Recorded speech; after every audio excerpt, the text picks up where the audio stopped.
Welcome back to the Renaissance, my hairy little buddy. Thank you. Episode 208. Yes. Still talking Yes. about the First Crusade. In our last episode, Big Ball Baldwin, Alec Baldwin the first, Right. he's got himself not just a kingdom in Edessa in southern Turkey, but he is taking other cities. He's kicking ass. He's taking names. He's Yeah. rich. He's Removing building a heads. massive empire for Yeah. himself, Yes. Yes. allowing the Muslims to have freedom of worship, which is very unchristian of him. And as I finished the last episode, the Muslims have now decided that he needs to be taken seriously, Oh yeah, he's a problem. He's a as fucking have the problem. Armenians. Initially, Yes. they thought he Yes. was a useful tool. Right. We'll use this guy to get rid of the people that we don't like, then we'll get rid of him. But now they've decided they need to double down on his destruction. Yes. Double down destruction, three Ds on the three Bs, Big Ball Baldwin. So that was the name of the strategy. D3 on the B3. Yes. That was the code that they used. Yeah. So in May, when how do you say it? Kerbogha shows up, a Mm. soldier. He's actually on his way with an army to Antioch to relieve that and we're going to get back to Antioch in an episode or so. Don't worry about it; it's still there. It's being laid siege to. So, anyways, he's gonna go to Antioch and help out. And he goes like, you know what? I've heard about this guy B to the three at Edessa. I'm just going to stop by, kick his ass, take his head off, and then I'll head on to Antioch. Everything's fine. But when he does show up, he's there for 3 weeks. He lays siege to Edessa. But if not anything else, Baldwin knows how to give and take sieges, if you know what I'm saying. So he's able to defend himself. He's able to keep his city intact. And the guy has to give up, and he goes on to Antioch. But the point is, as much as Baldwin's reputation, his dignitas, his whatever the fuck you want to call it, it's raised even further. I survived a 3 week siege from a Muslim army. Fuck yes, check that off the box. I know exactly what I'm doing. So his stock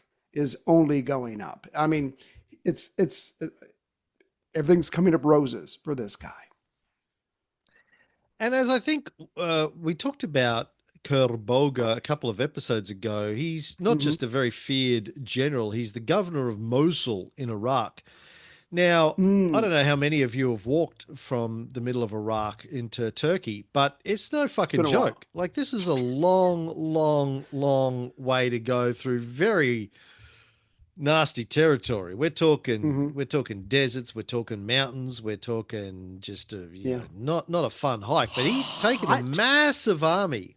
Yes, he He knows was what he's the doing. Atabeg of Mosul. The two Turkish words there. You got Ata, father, Uh-huh. and Beg, lord or chief. So basically the fatherly lord or the guardian of Big the dog. area. Right. And he had assembled a very large coalition. By this stage, they'd realized that the Crusaders weren't to be fucked with. Yeah. Right. And he knows that they're laying siege to Antioch. So he's put together a huge army. He's gathered Mm-hmm. forces from as far away as Damascus, Anatolia, and northern Damn. Iraq, where he is.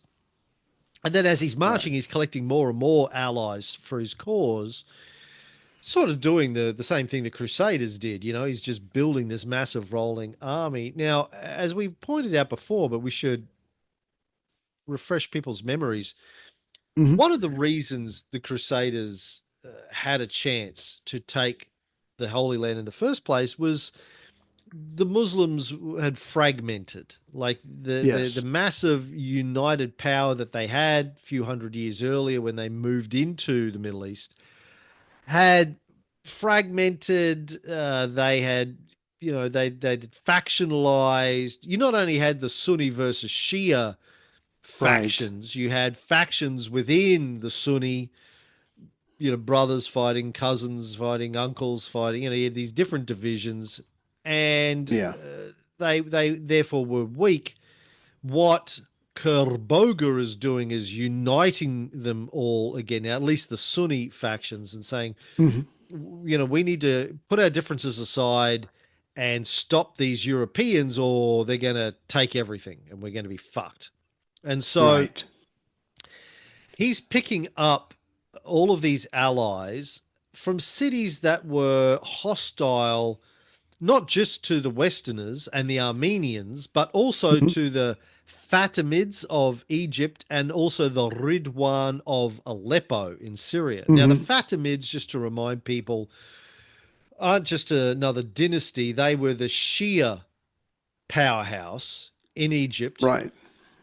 in an otherwise Sunni dominated region. Mhm. Basically, think of Iran today as like the Shia powerhouse of the Middle East. Back then, it was the Fatimids of Egypt. They'd come out of North Africa, swept into Egypt in 969. They founded Cairo, turned Mm. Cairo into cultural and economic juggernaut. But Yes. obviously, the Sunni and the Shia hate each other, so he's picking up everybody. The enemy of my enemy is my friend stuff. Yes. But the Ridwan of Aleppo is an interesting guy. Mm. Ridwan, this is his name, not his title. Ridwan of Aleppo was Sunni. Right. Aleppo was a critical city, very powerful city then as it is now. It was before the Syrian civil war. And he spent a lot of his time locked in feuds with his brother, Ducoc. Morning wood, dew cock. Same thing. Get it? Morning Wood. Which, and also a great Beatles song. I Which once had a girl, or should I say, she once had me. ooh, I like The that. original title of that, people don't know that, was Morning Wood. They changed it to the Norwegian Wood, Right. censors. What George you had Martin to. got in and Yeah. said, Fucking boys, I don't think we can right. call this Morning Wood. It's very Dude, we improper. can get Very past the improper. Let's. sunsets. Yes. Um, but one of his allies, Ridwan of Aleppo, the Sunni chieftain, Right. one of his allies were the Assassins, the Order of Oh, Assassins. And what makes that interesting is they were a Shia sect. Technically, they were Ismaili, but that was part of right. the Ismaili Shia sect. So he Mm-hmm. allied himself with Shia assassins to Yeah. fight against other Sunnis, Fuck. which is obviously a big deal. So, Yeah. who were the assassins, the Order of Assassins? We teased this in our last episode. Yeah. And I went down a complete rabbit hole. I'm Got sure a you got sure a you did. couple of books on the assassins. It's I've always been fascinated and wanted to learn more about these guys. And the more I read about them, the more I think we should just do a whole fucking series on the Mm-hmm. Order of Assassins, man. Because these are some. This is like one of the coolest Yeah. things in history, particularly from sort of this era. Um, Yes. these guys are the original terrorists. This is where the term assassin comes from. Mm-hmm. Um, and the etymology of the word is kind of interesting, as we'll get into. But they were a splinter group of the Ismaili Shia, led by a guy, founded and led by a guy called Hassan-i Sabbah. Mm-hmm. Founded the movement in the late 11th century. Not to be confused with the Sicarii, who we've Right. talked about a long, long time ago in this, or maybe the Roman, I don't know, the Caesar show. I can't remember where we talked about the Sicarii. Starting to But blur. they were a splinter faction of the Zealots, the Jewish political movement in the first century who fought against the Romans, part of the first Roman Jewish Roman War in the late 60s, led Mm-hmm. by Vespasian. Right. That ties in with our Rome series at the moment. Perfectly. And we haven't really talked about them in great detail. I think we did talk about them in the early episodes of this series when we talked about how we got into the Dark Ages and all of that kind of stuff. Right. Uh, and we've talked about them briefly in, I don't know, different. I did a Jewish Roman War episode with the Australian historian Dando. Stephen Dando Collins. Thank you. I just think Stephen Hat guy. That's always Yeah, I know. yeah. They all committed mass suicide at Masada in the siege of Masada in 73 CE to avoid capture by the Romans. Right. But this guy had his own Masada.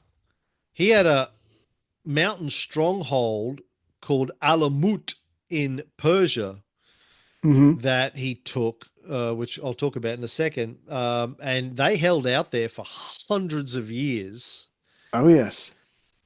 And they were like the most hated sect in the Middle East Right. because they did targeted assassinations against key political or religious opponents, focusing on like guerrilla warfare, psychological warfare, run up, slit your Decapitation. throat, get the fuck Yeah, out. Yeah. exactly. I could take on your entire army or I could just kill your general.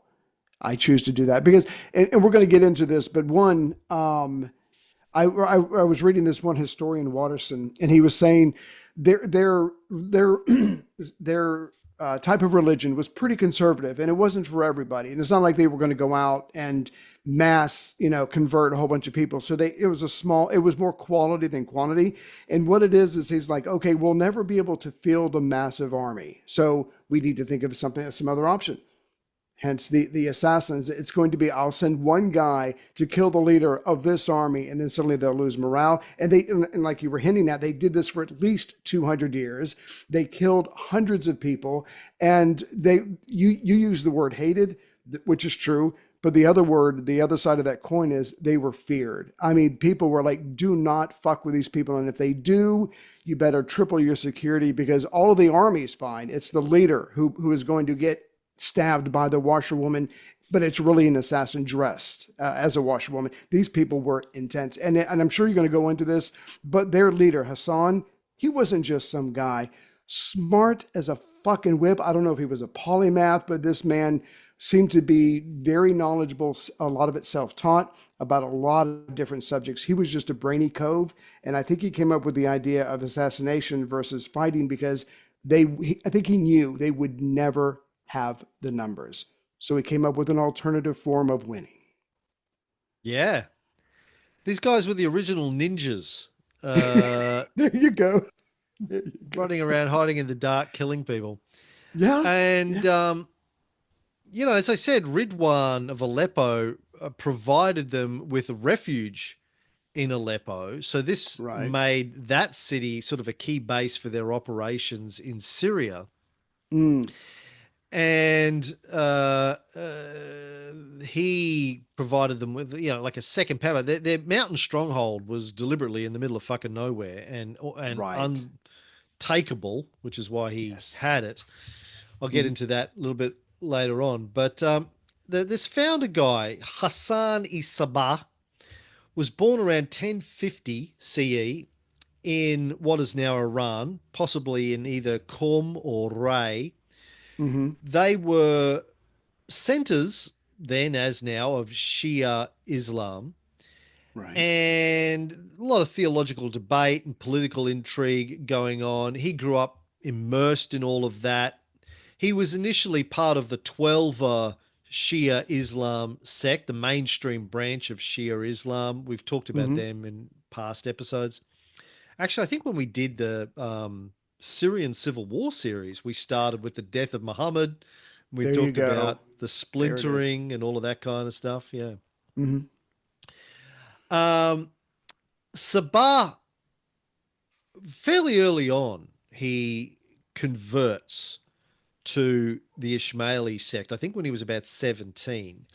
But Right. as you said, he was a very good student and ends up becoming a very accomplished scholar of mathematics, geometry, astronomy, philosophy, epistemology, and I learned was Right. close friends with the Persian polymath Omar Khayyam. Now, Oh, I've been a fan of Omar Khayyam since I discovered him when I was like 19, 20.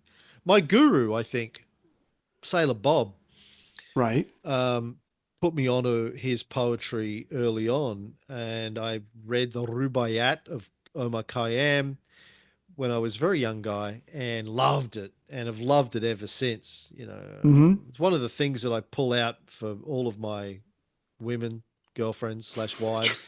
Because it works. Let me read to you from the Rubaiyat of Omar Khayyam.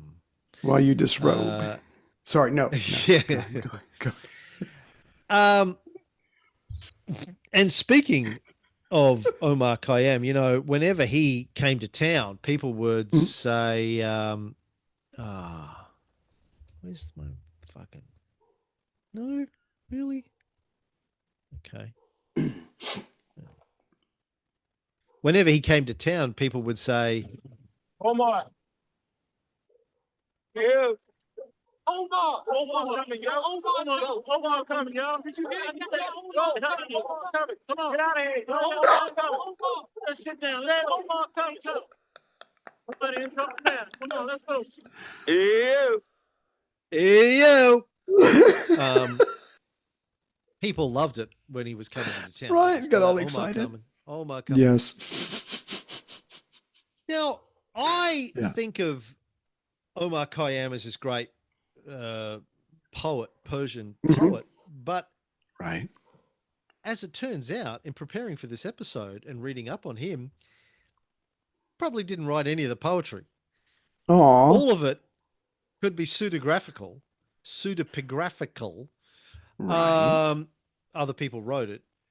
In his lifetime, he was famous as an astronomer and a mathematician. The poems written under his name didn't start turning up until about 50 years after he died. Right.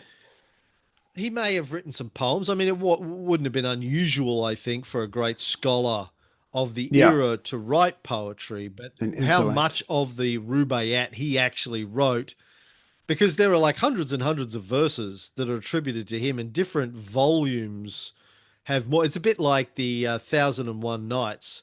Mm-hmm. Like different Just volumes brought have different together. stories. Yeah, it's all been Yeah. sort of mishmashed together. But I thought I would read some from one of the more, so the one of the problems, not problems, but one of the things to be aware of if you are reading the Rubaiyat of Omar Khayyam is Right. it first became popular in the West in the sort of 1800s, and there were different English translations, and a lot of them Mm. were, loosey goosey translations, as is common with, a couple of episodes ago on our Caesar show, I think I was quoting from one of the Roman poets of the time back in Right. Vespasian's day. Um, Marshall. Was it Marshall, Marshall? thank you. Yeah. Yep. Yes. I was thinking Marcel. I'm going, no, that's the guy I had lunch with on You were. Sunday. It wasn't Marcel. Marshall. Right. And even those things when they're translated into English, sort of the gist of it is there, but they try to make it, give it a rhyming meter, which Marshall wouldn't have used.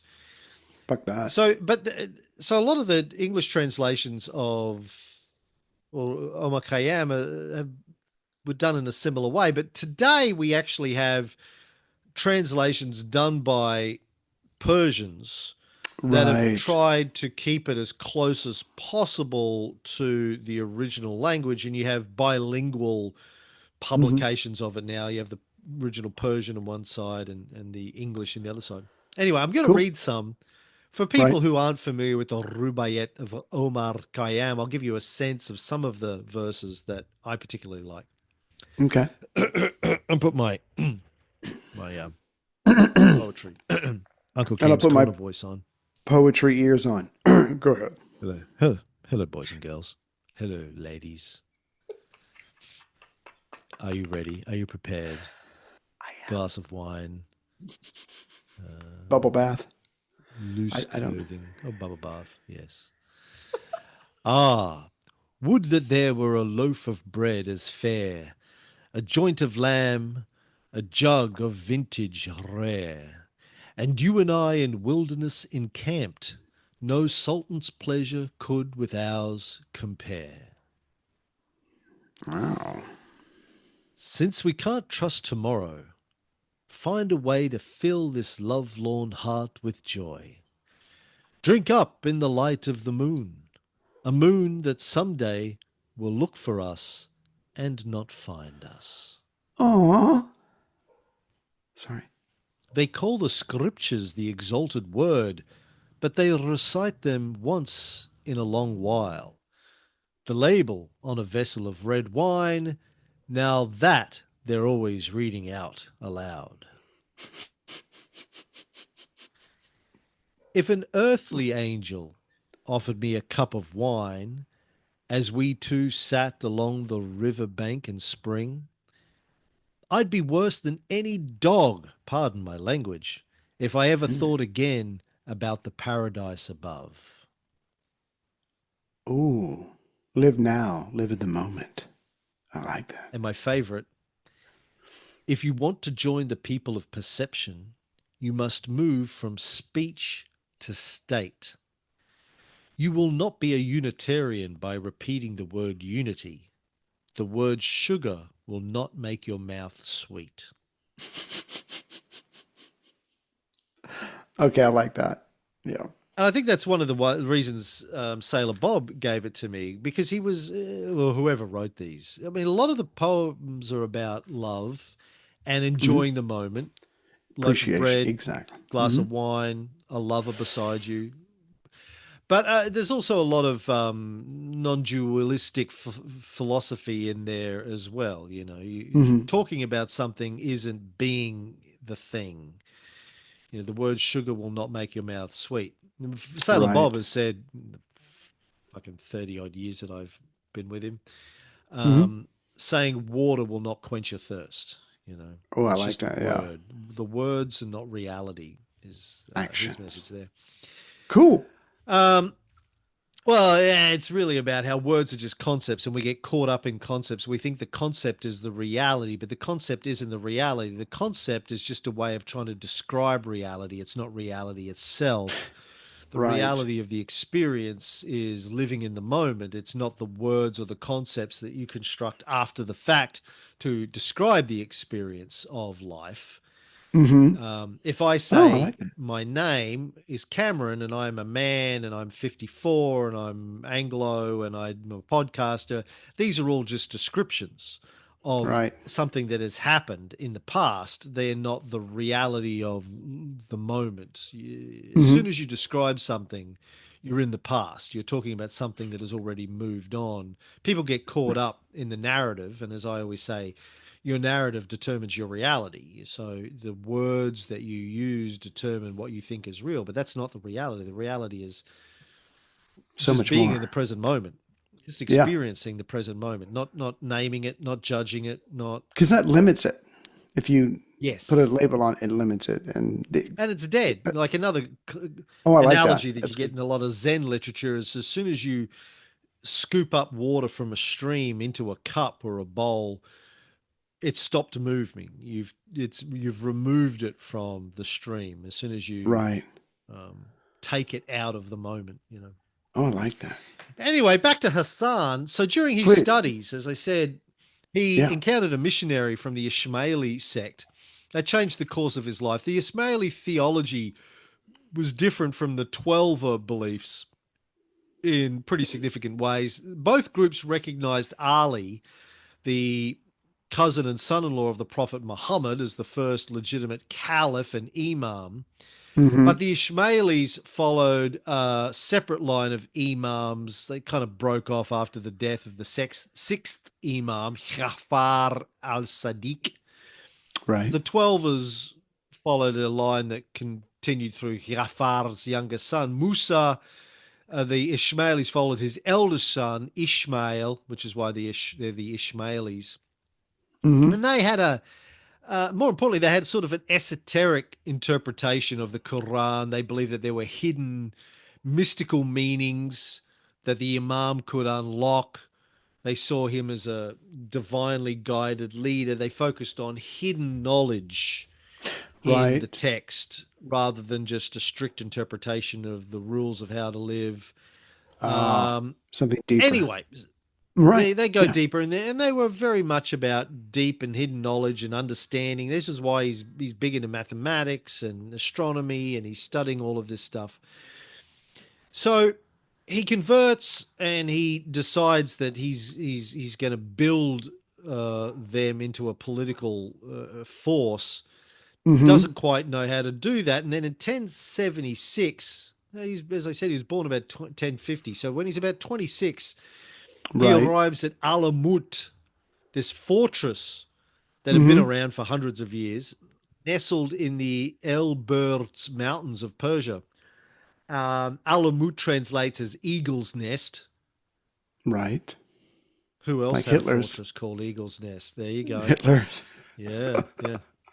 Oh, I got to change the name of my house. Anyway, go ahead. Sorry. Sorry. It was already a legendary place because of its strategic location and its defenses. So he knew he couldn't take it by force either. Right. So for the next 15 years, Mm-hmm. 14 years, he employs this very slow strategy. In the village below the fortress, he just Right. starts converting people to his Yeah. sect one by one. Mm-hmm. And eventually, he has devotees inside the fortress, and then they basically take over the fortress in a bloodless coup and hand it Right. to him. So, Yes. like, very slow strategy, takes over this Patience. fortress without Yes. a single drop of blood, takes it from the inside. Brilliant strategy. And then once he has control of this fortress, he builds this new kind of state, blends religious devotion, political cunning, and of course, develops the assassins, Mm-hmm. or they were known as the Fedayeen. Ooh, yeah. Now I had Anyone read. who is, no, Sorry. don't No. stop. Don't interrupt me there. Anyone who has read the Dune books or watched the Right. Dune films, and I just watched Dune Part 2 finally But two. over the Right. weekend, will recognize the word. The Fedayeen in Dune, the Fremen Fedayeen are the elite fighters of Paul Muad'Dib Atreides' jihad. And he sends them out on his holy war. They're like his killers, elite killers. Right. Um, and the term Fedayeen, Frank Herbert took from Arabic, took a lot of Mm-hmm. the basic ideas for the Dune story, obviously, from the Middle East. Fedayeen means those who sacrifice themselves, or the self-sacrificers. Right. So, not suicide bombers, but they're putting themselves in the front lines to achieve a military goal, which was assassination, as we said. Sorry, you wanted to say Yeah. something. No, I just wanted to add on to that because that again, that Professor Watterson wrote that one, they were fanatically loyal to Hassan, their leader. And the Fedayeen, and this is what the historian said, and I thought it was kind of funny. The Fedayeen, the professor said the Fedayeen concept, it's obviously it's a very complex thing, but it's the idea of valuing a principle above your own life, which is why you're able to do something risky like either assassination or even a chance at assassination or whatever he tells you to do, because serving him or serving this cause is more important than your individual life. And the professor, and I just enjoy this very much, the professor said this was one of the things that confused the Crusaders for all of their talk, for all of their whatever about religion and God. They couldn't get over that someone was willing to lay down their own life for an idea, something that they valued more than themselves. The closest that, in his opinion, that the Christians could get to that is going after gold, going after land, going after a castle that they intended to keep and not turn over to the emperor. So for the Christians again, and I think we've shown this already, they're very capitalistic in their pursuits, whereas this guy was like, I don't know if I should use the word extreme or radicals, but they certainly had an idea that there are things greater than themselves. And when you're dealing with someone like that who's literally willing to give up their lives, they can do almost anything because what holds us back is the fear of death. Well, they didn't fear death, and so they were very successful in what they did. And not everybody in the group, I don't know what proper term to use, were assassins. It was just a percentage of them. But the point is, it was enough to instill fear in the region. So again, they were very disciplined, and like you just demonstrated with his long approach, they were very patient. In fact, this professor went on to say they didn't do anything amazing. Forget about the parkour leaping all over the place. They were smart. They were educated, they were patient, and they were disciplined. And normally, when you put those things together, it allows you to get to your target when he or she least expects it or when they're at their most vulnerable. So if you're willing to just wait around, a moment will present itself, and then you can use arrows, you can use knives, you can use poison, whatever. But they were very effective because, again, like the example you just gave, he taught them to approach it. It doesn't matter how long it takes. It's the result that matters. And that's what made them very effective. Yeah. So he has these highly trained operatives that are basically not committing acts of random violence, but going out and doing precision strikes, Yeah. Surgeons. destabilizing their adversaries. And as you said earlier, like they're feared. People are terrified of this because you don't know when they're going to Yes. come at you. No one's ever seen this kind of stuff before. And it Right. kind of reminds me Exactly. of, every time we see guerrilla warfare, like the Americans being attacked by the Viet Cong in Vietnam or wherever it is, like Hmm. it's very hard to get your head around. Anyone could be about to stab you or slit your throat or put a Yeah. bomb beside you. And it's interesting to me that we tend to demonize those people, today They're in the West. crazy. Yeah. We think of terrorists as crazy, immoral, etc., etc. Somebody straps a bomb and goes and blows themselves up in a sporting event or a shopping center or whatever it is. Right. But the flip side of that story is these people are sacrificing their lives for a greater cause, which Mhm. is something that we admire in the Right. West, generally speaking. In theory. Um, in theory, yes, sacrificing yourself for a greater cause is considered to be a great thing. Right. But when you do it in a way that takes the lives of what we think of as innocent people, Yeah. we deplore that. But of course, the other perspective is, well, nobody is innocent. If you're working and paying taxes and voting for the government that's oppressing my people and you're funding the war machine that's oppressing my people, You're you're supporting guilty them. by association. Yeah. So anyway, it's Yeah. way more of a complicated story than we tend to give it when we're doing a quick analysis in the West. The word assassin you often Yeah. hear it comes from the Arabic word hashashin, Hmm. and it has been tied to hashish, Right. but modern scholars think that's probably not the actual etymology of the word. The word asas in Arabic, I believe, means principle. So Yes. the asasiyun, so sort of the plural from literary Arabic, means the principled people. The Hmm. assassins were people with principles. Yeah. There is another Arabic word that is where hashashin comes from, which means hashish smokers or hashish users, and could be a mispronunciation of the word or a confusion of the word. Some sources say that the assassins used hashish and that Hassan gave them hashish to get them worked up into a state where they'd go and murder people. Right. But as users of hashish, we know that the last thing you want to do when you smoke weed is go and murder someone.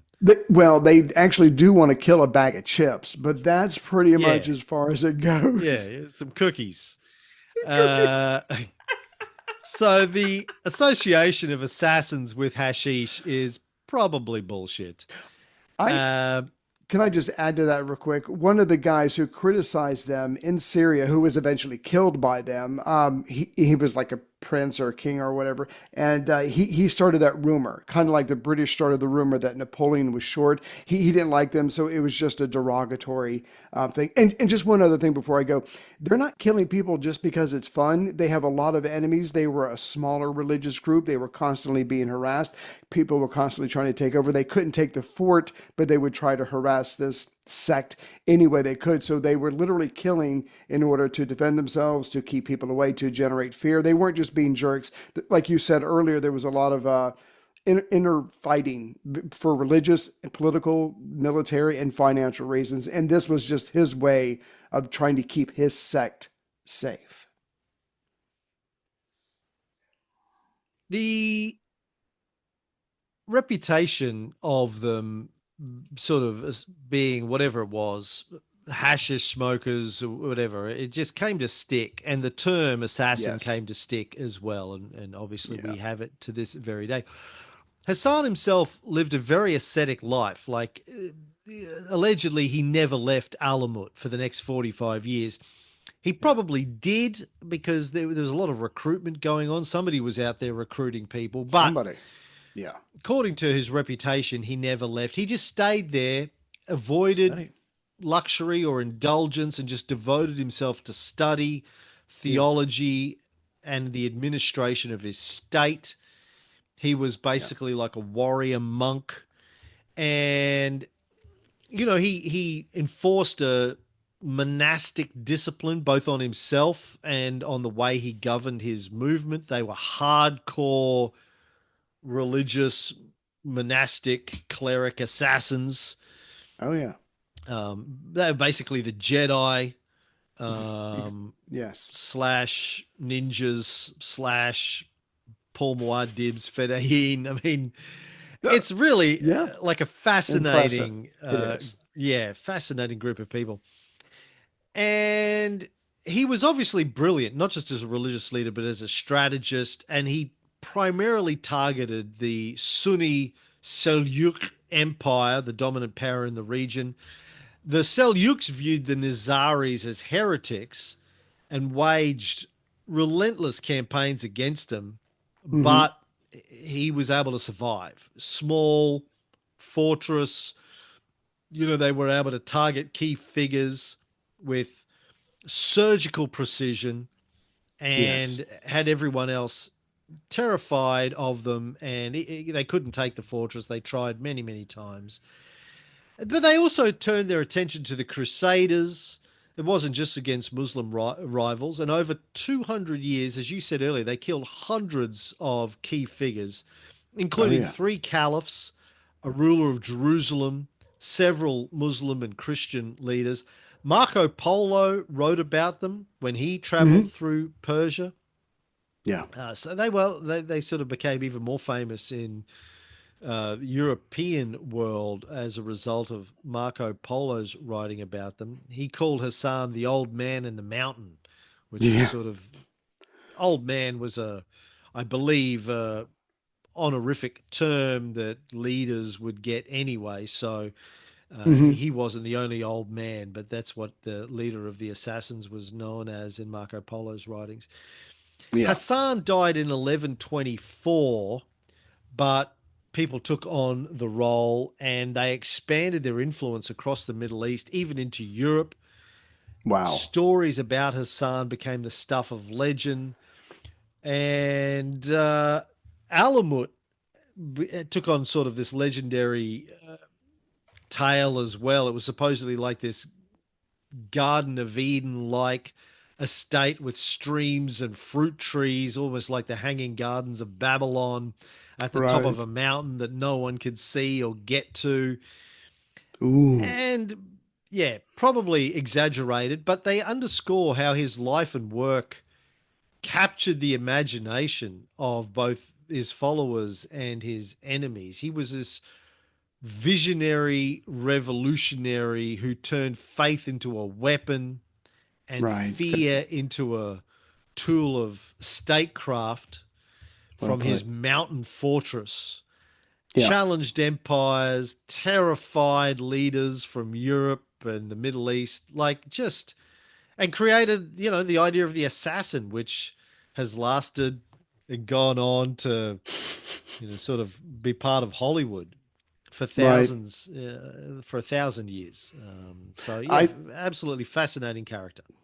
Yeah, I couldn't help but find certain parallels between his life and ours. We stay inside all day long. We just study. Of course, we do it out of poverty, but that's not the point. The point is we are just like him, but we have fewer followers. Build up around it. Again, those 7 followers. Thank you so much. We could not do this without you. When you're done, I was just going to mention the end of this sect, but I didn't want to interrupt. I didn't want to talk about the end of the sect because I want to do a series on it. Yeah. Okay, well then I'm not going to say a fucking word. They get taken down a couple of hundred years, but Well, let's do a series on them because I want to do the whole story. It's just I want to know more about it. Yeah. Anyway, back to Kerbogha, governor of Mosul, pulling together his army. As you said earlier, on his way to relieve Antioch, he thinks he better stop off at Edessa and just kick the shit out of Baldwin. Turns out, big mistake. Yeah, it's harder than you thought. Yeah. He spent 3 weeks trying to take Edessa before giving up. Now, as a result, a couple of things happened. Baldwin's prestige raised. He held off Kerbogha and his massive army. Right. But ultimately, his delay in getting to Antioch allowed the Crusaders to take Antioch. And dig this. Wow. They were able to take Antioch 1 day before Kerbogha arrived. Now, they were terrified of Kerbogha because they were trapped outside of Antioch trying to take it, laying siege. They've been there for months and months and months. Yes. If Kerbogha had arrived and they were trapped between his massive army and the walls of Antioch, they would have failed. The First Crusade would have failed.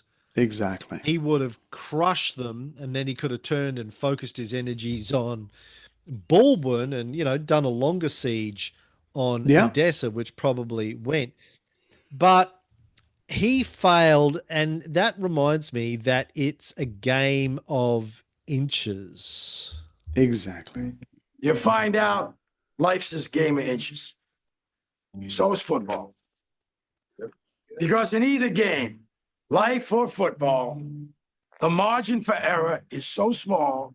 I mean, 1/2 a step too late or too early, and you don't quite make it. 1/2 second too slow, too fast, you don't quite catch it.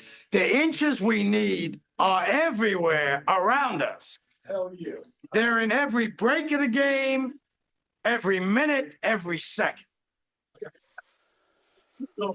On this team, we fight for that inch. On this team, we tear ourselves and everyone else around us to pieces for that inch. We claw with our fingernails for that inch. Because we know when we add up all those inches, that's going to make the fucking difference between winning and dying. I'll tell you this, in any fight, it's the guy who's willing to die who's going to win that inch. And I know if I'm going to have any life anymore, it's because I'm still willing to fight and die for that inch. That's what living is. The 6 inches in front of your face. Now, I can't make you do it. You got to look at the guy next to you. Look into his eyes. Now, I think you're going to see a guy who will go that inch with you. Hell yeah. You're going to see a guy who will sacrifice himself for this team because he knows when it comes down to it, you're going to do the same for him. Right? That's the team, gentlemen.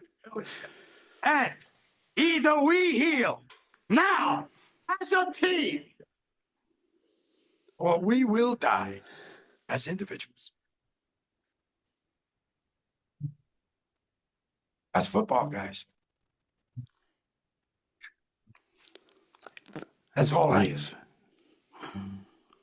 Now, Whoa. Fuck it. That was before he started phoning it in. That's been Great burned into my speech. memory. Yes. Average and it's film. True. Great speech. Yeah. That film, like that speech is the whole film. Like you just It get is, through the yeah. rest of the film just to get to that speech. Just to get to yeah. I love that. I was talking to my Sifu about that at Kung Fu a week or so ago because he was telling me about something we were doing in sparring, and he was saying, you know, quite often when you're sparring, you have to wait. It's the timing of when you do the thing that you do. And he said there's just an inch between success and failure to pull off the move. You have to wait. Right. If you go too early, your opponent can use your energy against you. A lot of Wing Chun is about using your opponent's energy against them.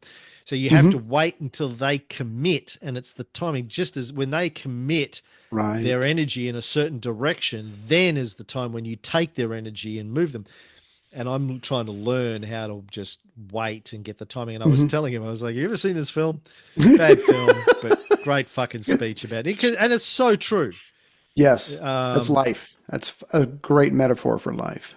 Yeah. Timing. Life is all about Timing. timing. Yeah. 1 inch too fast, 1 second, with podcasting. You're just 1 year too soon. You launch something if you'd been a year later or whatever. Yeah. I still think we're going to hit I still think we're going to hit our stride one day. I mean, I don't know when, could be a while off, but I feel pretty good about that. All right, we need to wrap this up because I've got another show to do in a minute. But okay. Fucking Steve wants to do futuristic early. But think about this. Baldwin had about 80 nights when he took Edessa. Think about that. Reminds me of Castro landing on Cuba with 82 guys, which were immediately ambushed, and he was down to about 12. And then he just did this slow campaign and took over the whole country. Bit like Hassan, bit like Baldwin. The Armenians didn't take Baldwin seriously enough when he came. They resented the flow of Franc knights into their territory. On the other hand, the Francs didn't really try to placate the Armenians and treated them with disdain and often with violence. The Armenian elite in Edessa found themselves excluded from Baldwin's council, and only Francs got to participate. And they paid the same level of taxes that they paid back in Thanos' day. So, they were being introduced to the same sort of feudal customs that they had in Western Europe. So things weren't better off under Baldwin. Surprise, surprise. It's a straight up French colonial occupation. Pretty much. But already by late 1098, there appears to have been a plot on Baldwin's life. And this is a great fucking story that I need to tell quickly. Bear with me here. Yeah. It was revealed to him by a snitch that 12 of the leading citizens of the town were in touch with the Turkish emirs of the nearby district. Now, Baldwin's father-in-law, remember he was getting married to a local Armenian princess, and his father-in-law's name was apparently Tafnuts or Tapd's Nuts. So Tapd's Nuts, also known as Dautuk, but let's call him D's Nuts. Please. Now, here's the twist. According to one of the sources, it was D's Nuts' brother, Constantine of Gaga, a.k.a. Gargle D's Nuts, who first suggested to Baldwin that he might be able to take Edessa. Now, in a previous episode, we said it was a guy called Bagrat, the brother of Kog Vasil, a.k.a. Vasil the robber, Vasil the outlaw, who suggested that he go to Edessa. And the sources are all over the place on these stories. Sure. Maybe they were the same guy. Maybe they were different guys. Maybe it was Bagrat Gargle D's Nuts. But they're all over the place, a bit like your sexual history. Anyway, Gargle helps Baldwin get an empire, then marries him off to his niece. Right. So she was Gargle D's Nuts' brother was Tapd's Nuts, and she was the daughter of Tapd's Nuts. Anyway, to make matters more confusing, some sources, and I'm looking at you, Wikipedia, suggest that Thoros, aka Thanos, was Gargle's brother. Oh my God. This That doesn't make any sense. No. That would mean that Baldwin was marrying Thoros's daughter, but earlier we said that Thoros had no children, which was why he took Baldwin as his heir. If he had children, he couldn't take on a new area, or he had an heir, so it's all over the place. Anyway, God damn it. Yeah. D's nuts, being Tapdy's nuts, was apparently in Edessa at the time of the plot because his daughter had just got married off to Big Balls Baldwin. Right. And he was apparently part of the conspiracy. Conspirators wanted to put him in Baldwin's place, or at least force Baldwin to share his government with him, because he's a local, he's an Armenian. Baldwin gets wind of the plot, and, you know, having read his, who wrote The Prince? Machiavelli. Thank you. Machiavelli. Haven't read his Machiavelli. He got an advanced copy 500 years in advance. He acted immediately, arrested the leading plotters, gouged out their eyes, and then had the noses and the feet of his chief associates cut off to send a message. As you do. Absolutely. And par for the course. And a large number of Armenians who were suspected of complicity were flung into jail. Their fortunes were confiscated. But, I like this, they had hidden their money well enough that he couldn't confiscate it all, so he allowed them to use it to buy their freedom at a price ranging from 20 to 60,000 byzants a head. And we talked in the last episode about how much a byzant was worth, so it's a lot of money. Shit ton. Tapdy's nuts, the father-in-law, managed to escape. His I better go. Involvement in the plot couldn't be proven. Right. And when he left, he took his daughter's dowry with him. Remember, he promised to pay her like $1 billion in dowry. He goes, well, fuck that shit. I promised that when I thought I was going to end up ruling the place anyway. So I'm taking my $1 billion and you can take my middle finger. But assuming that Thoros was not Gargle's brother, check out Gargle D's nuts and his 3-step plan, which I fucking love. So if it was Gargle D's nuts that convinced Baldwin to go to Edessa to replace Thoros in the first place, here's his 3-step strategy. Step 1, get Baldwin to replace Thoros. Step 2, pretend to marry him off to my niece. Step 3, while he's distracted by her sweet, sweet Armenian pussy, overthrow him and put my brother Tapdy's nuts on the throne. Not bad. That's Machiavelli worthy. That's fucking impressive. But didn't go to plan. There was a snitch. Baldwin, as I said, acted quickly, and as a result, there aren't any more Armenian plots against Big Bully Baldwin. They're too afraid. While the other Crusaders are still now on their way to Jerusalem, he builds this massive, rich, powerful state that is going to ensure his power in the future.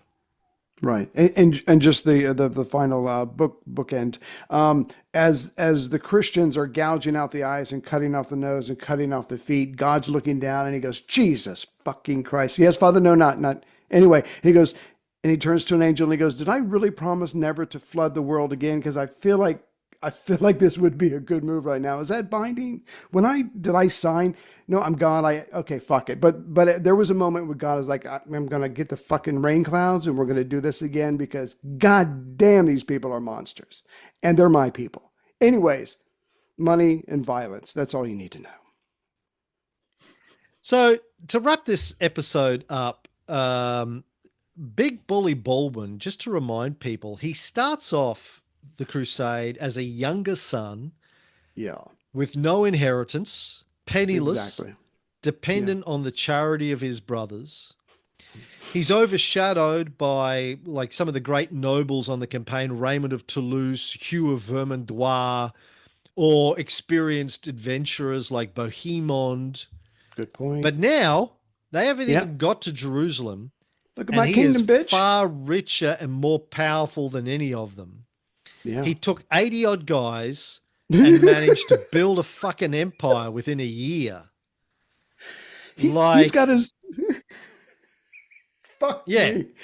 He's got his own zip code. That's how much territory he's taken at this point. I mean, it's PO Box 1 if you want to send him anything, but he's got his own zip code because this guy has he's done it. He's carved out his own empire. He took advantage of all of the schisms and the distrust in the region. The Armenians don't trust the Muslims. The Muslims don't trust each other. And he slipped right in there. He slipped right in there, and he was looking. He had a couple of shots. He was looking for a base. He took a couple of places. He fought with Tancred over a couple of places.